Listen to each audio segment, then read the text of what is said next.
était en train d'attendre pour voir éventuellement s'il sortait à pied, s'il allait se promener sur la plage du Prado, vu qu'en plus, c'était écrit qu'il aurait été vu en train de faire un footing avec le maillot de l'OM. Donc on voit un convoi sortir.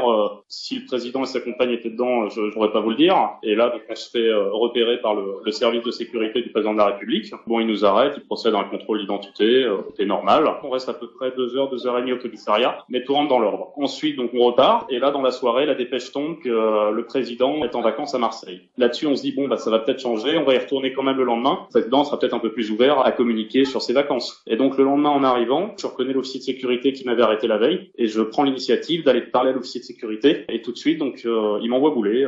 Il me dit qu'il va appeler les forces de l'ordre pour me faire coffrer 48 heures. Alors que je n'ai pas fait une seule photo. J'allais juste prendre une information, demander un renseignement si c'était possible lors d'une sortie publique, comme tous les présidents auparavant. Que ce soit sous Chirac, sous Sarkozy, sous Hollande. Je me souviens très bien des photos de monsieur Hollande avec sa compagne de l'époque, Valérie Trierweiler, quand il est allé serrer les mains sur les plages de Brégançon. C'est des photos comme ça. Voilà, il est parti visiter le château de Buzine. Ce sont des photos comme ça qu'on aurait aimé faire. Quand je me suis présenté, je n'avais même pas mon appareil photo, je n'avais rien sur moi, tout était dans ma voiture. Puis là, il a appelé, il a dit vous bougez pas, vous restez là. Les forces de l'ordre sont arrivées, m'ont embarqué, j'ai pris toutes mes affaires qui étaient dans ma voiture, mon matériel photo. Je suis resté environ près de 6 heures en garde à vue. Ils ont regardé tout le contenu de mes cartes mémoire, ils ont regardé le contenu de mon ordinateur. Au final, au bout de 6 heures, ils sont venus me dire que j'étais libre, mais qu'il fallait que je parte de Marseille. Et je vous avoue que je suis quand même choqué et très surpris. Depuis le président Sarkozy, j'ai toujours travaillé sur les vacances des chefs d'État. Je n'ai jamais eu un tel traitement. Je trouve que c'est un peu spécial comme méthode.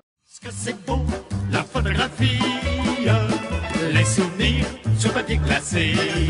Pas de raison pour qu'on les oublie, les beaux yeux, les beaux jours passés.